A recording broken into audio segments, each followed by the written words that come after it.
I'm Sam Baker from The Pool. I'm really delighted to be here with Emma, who is looking pretty good for someone with jet lag, and Carys. Now, Carys Bray's career today is a bit of a literary fairy tale, as far as I'm concerned. Her first collection of short stories, Sweet Home, when it was unpublished, won the Scott Prize and was described as having shades of Angela Carter, which to me is like the ultimate accolade. Her first novel, A Song for Issy Bradley, was published in 2014 to widespread acclaim, was shortlisted for the Costa First Novel Award and the Desmond Elliott Prize for First Novels, and established her as an intelligent, empathetic writer with a deep understanding of familial relationships. Some might say she'd set the bar a bit too high for her second novel. The Museum of You was published a fortnight ago, and it's already garnering acclaim, described by The Observer last weekend as wise, moving and tender. Emma Straub is also annoying. For me, this is the most annoying thing, that Emma manages to combine brainy and beachy. She too has had a short story collection published and two novels that have been critically acclaimed. Laura Lamont's Life in Pictures, which is a tale of the golden age of Hollywood, and The Vacationers, which hung out for quite a while in the New York Times bestseller list in September 2014. She's big in America and likely to be so here too once Modern Lovers is published tomorrow. Karis and Emma are both going to do a little reading each, and then we're going to have a bit of chat. So who wants to go first? Karis. Oh, am I going to? You didn't volunteer quick enough. Okay. So. Okay. I'm just going to read a little excerpt. My novel's divided into two voices. There's Darren, who is a single dad in his 30s, and there is his 12-year-old daughter, and her name is Clover. And I think that's all you need to know, actually. So I'm going to read a bit from Clover's perspective. When Clover got home from school, Dad was kneeling in the hall. He'd unscrewed the radiator and his thumb was pressed over an unfastened pipe as water gushed around it. The books and clothes and newspapers that used to line the hall had been arranged in small piles on the stairs. Beside him, on the damp carpet, was a metal scraper he'd been using to scuff the paper off the wall.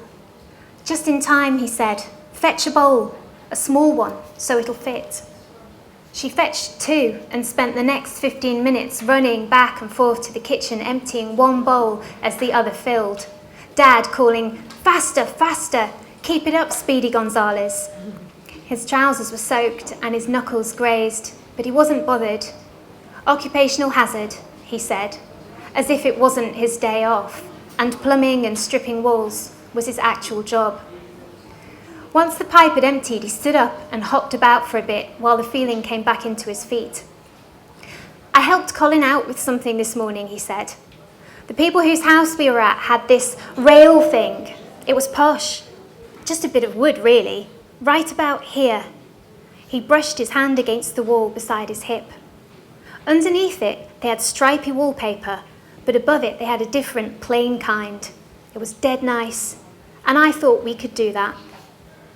Dad found a scraper for her. The paint came off in flakes, followed by tufts of the thick, textured wallpaper. Underneath was a layer of soft, brown backing paper which Dad sprayed with water from a squirty bottle.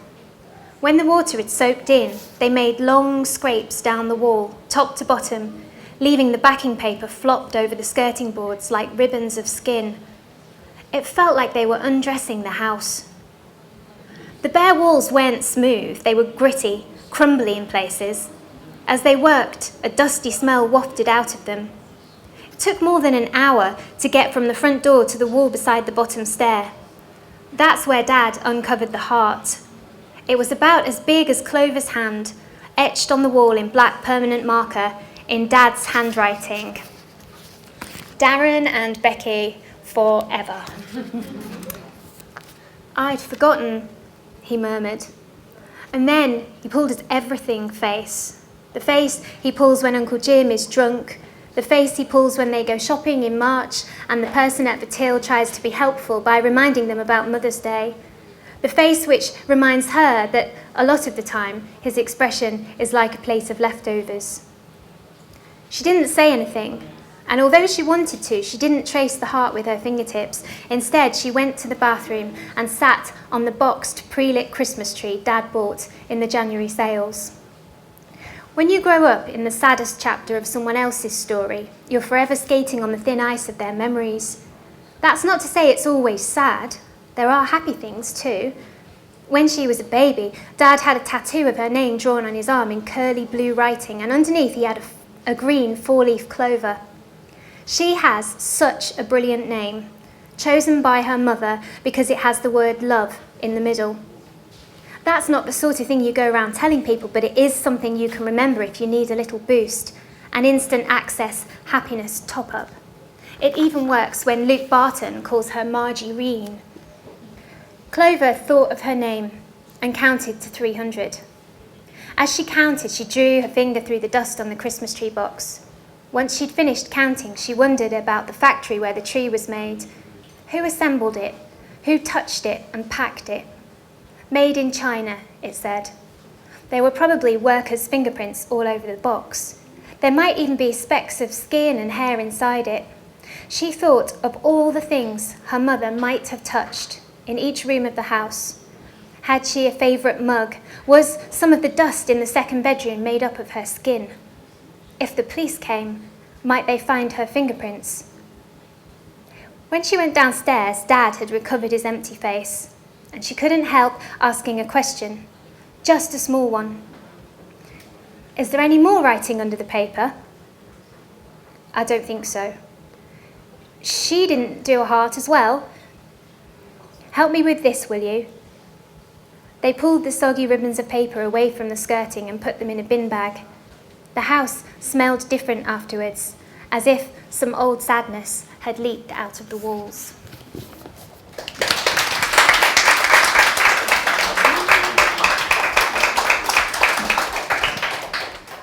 So the section that I was going to read is actually also about a father and a sort of adolescent kid, but I feel like that's weird to do that twice in a row, so I'm going to do something else.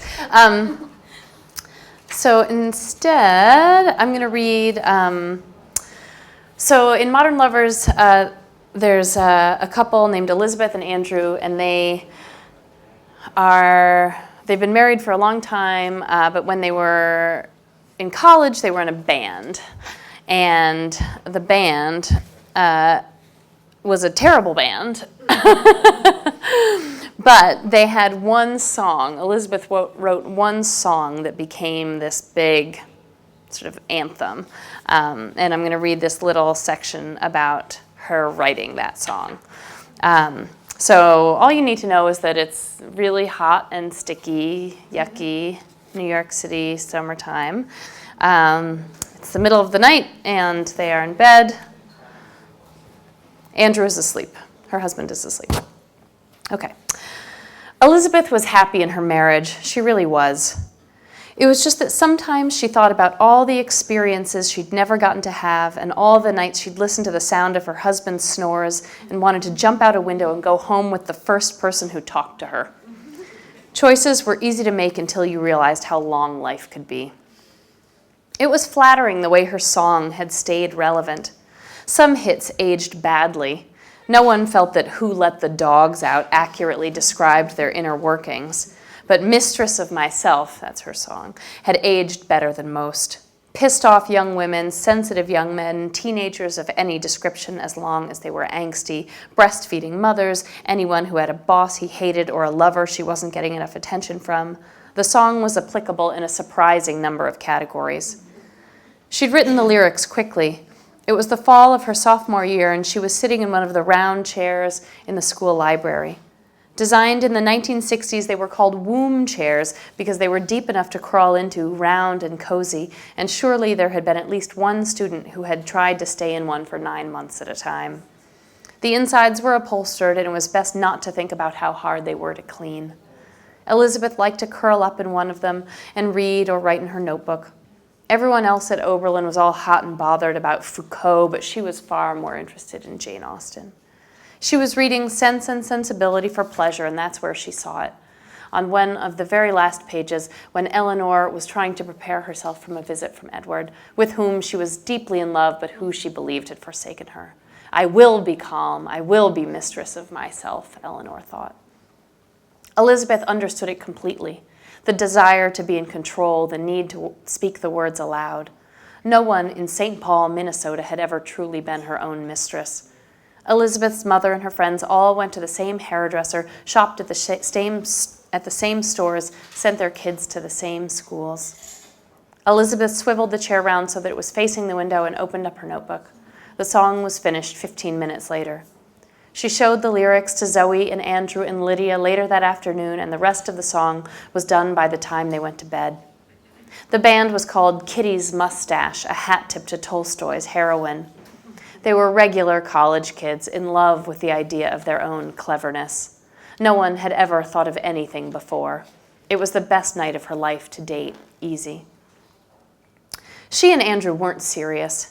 They'd slept together 3 or 4 times, almost always when they were drunk or once on some ecstasy that she thought was probably just aspirin with a tiny bit of cocaine sprinkled on top, like Parmesan on a lasagna. Elizabeth was 19, Andrew was 20, and it didn't really matter. But then she was 20, and then 22, and then 24, and they were married. When Lydia asked the rest of the band if she could license the rights to the song to actually record and put it out, Elizabeth didn't even think about it. She'd never had the chance to be the mistress of herself, not really. None of them thought Lydia could sing. Empirically, she couldn't. What could it possibly matter? I'll stop there.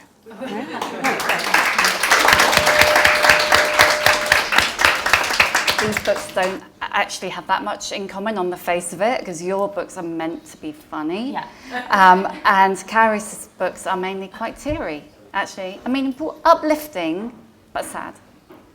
I don't Yeah, know. I think. I do try and tell jokes sometimes. Yeah, there are some jokes, but they're quite sad. Have you intentionally set your books in your hometown?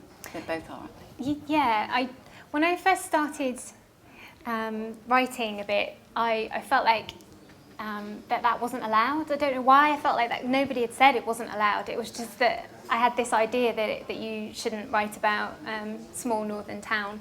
And then I did read some novels that were set in the north. I read some novels by Jane Ashworth and some others, because my mind's just gone blank. But yeah, and I realised it was fine. It was fine to write novels about the place where I'm from, and so and Izzy Bradley in particular, because I had this idea of a scene on a beach, and we've got this really sort of creepy, strange beach in the town where I live.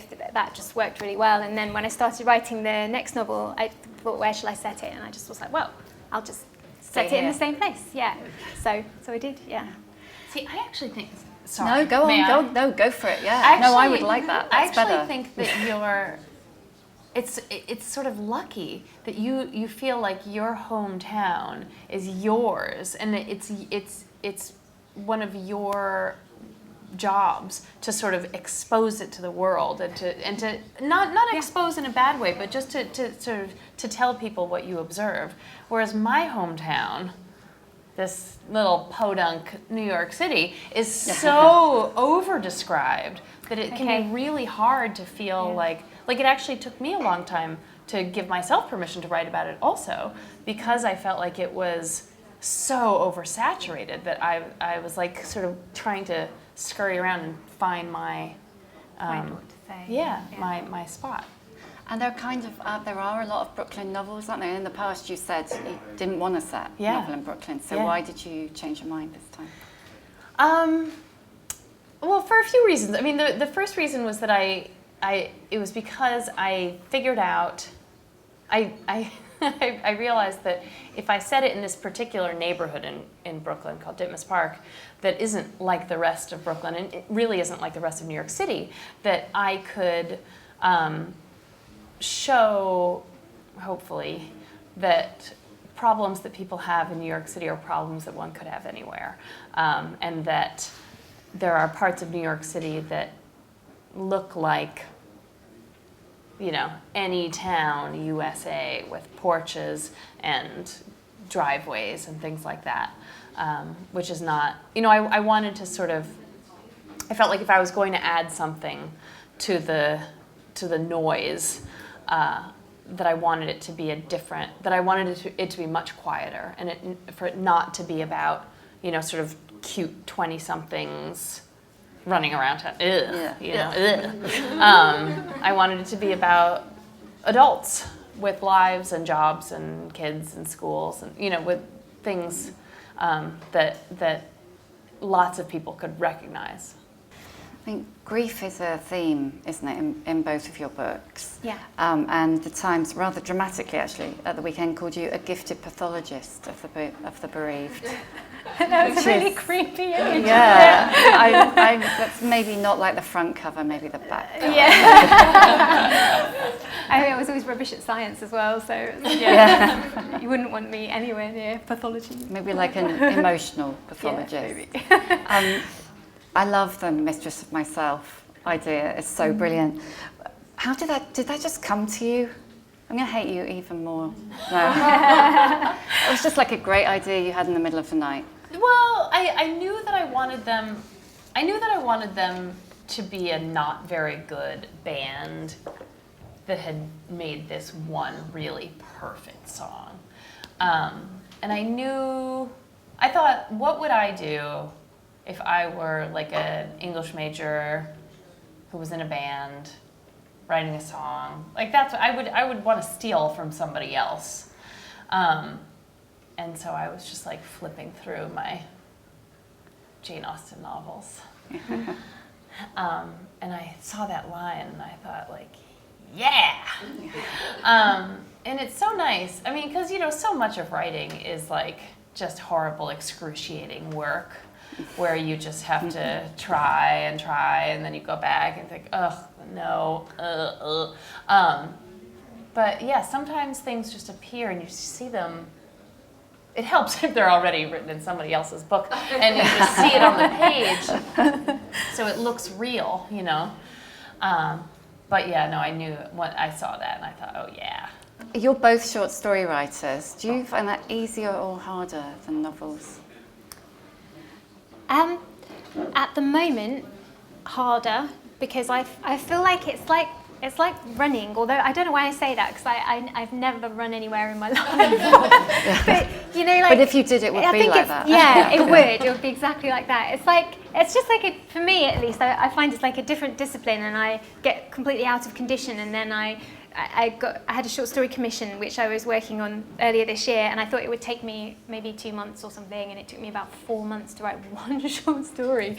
It was a long short story, but still, I just was, the whole size of it just seemed like that. Oh, it was like this thing, and I couldn't quite get the right size of characters, and so I just wasn't. I was unfit. I hadn't done it for a while, and I think whatever I've most recently done, then I'm in that mindset, and then I can do it. So to start with, yeah, definitely short stories were the thing, and now I think maybe novels. I totally agree that short stories are harder to write. Yeah. I think it's because you have to be so precise. Like if you think about, sort of levels of perfection necessary in writing, and you start with like poetry, where every single word is so important. And even then you the white sort of, space as yeah, well, and then you sort of go down to like a short story where things are still really, really, really, really important, especially the shape and the pace, and then you go down to the novel and you're like, oh well, anything goes. Here you've got oodles of space. You can take up all the digressions you want. You hear that sound just then? That was the editor in the audience. Going, Yeah. No, but I think it's true that novels you have more sort of relaxed breathing room, which makes it easier, even though it's more words. So your dad, Peter Straub, Yeah. wrote books that I wasn't allowed to read. Around the time I was reading other books I wasn't allowed to read, Stephen King, Shirley Comran, all that stuff. Yeah. Did growing up in a writing house make you really want to be a writer or really not want to be a writer? It made me really understand that writing was a completely possible, feasible career path. I think that's what it showed me more than anything else. Like when I went to graduate school, I had all these friends who really wanted to be writers but felt like they couldn't possibly, that it was like a fantasy job. But I knew that it wasn't a fantasy job. It was a job that lots and lots and lots of people I knew had. My dad, certainly, but also all of his friends and so many people I grew up with. And so it always just seemed perfectly normal to me and like fun. I mean, my dad also, like, I knew that it wasn't an easy job. But who wants an easy job, you know? And did you always want to be a writer? I did for quite a long time, yeah. And I did used to write. My mum and dad are here, actually. I grew up in a Mormon family, and Mormons keep journals. It's one of the Mormon prophets asked people to keep a journal, and so when I was 8 for my birthday, I got like an A4 folder with paper in, so that I could start keeping my own journal. And my mum used to like write hers every day, and so I think I sort of, I suppose I was sort of made into a writer in a way by that, writing about, you know, my life. In fact, I got my journal from when I was 8 out of the loft the other day, and I was reading it, and it was just, yeah, it was really lovely actually. It made me think, oh, it'd be nice if I just made my children do that, and then they could look back on it and be like, oh. So yeah, but it didn't seem like a career type of thing until it was. Yeah. Just the last question for each of you really is, what next? What are you working on? I am working on a novel that there's been a lot of children in the first 2 novels, and I was working on a like grown-up novel, I think, about a marriage that goes horribly wrong when one partner sort of becomes environmentally radicalized. And starts to think that, you know, the end of the world is nigh, but in a very secular sort of way, which I'm sort of going to have to rejig with the whole Brexit thing. Gosh, I'd like be writing about that as well, maybe. But yeah, so that's what I'm working on. I don't know whether it will follow through, but we'll see. What about you, Emma? I'm working on 2 things, again, sort of in theory. But so I keep writing about teenagers. There are always teenagers in my books. Why is that? Because I'm a stunted person, I think, and I can't quite let go of that time period. So I want to write just a full-on YA book, but I also want to write a book about, this sounds like a joke, cheese. I also want to write a book about cheese. Yeah. Fiction, non-fiction, Fiction, memoir? fiction, fiction, and my life in cheese. A We novel. actually ran that feature. Yeah. We have run that feature. My You Life need to in check it Cheese. out, My Life in Cheese. Okay, Yeah. sounds promising. Cheesy. Research. Yeah. A novel. A novel woman who about makes cheese. That's brilliant. Thank you so much, Emma and Carys. Thank For you. your evening. Thank you.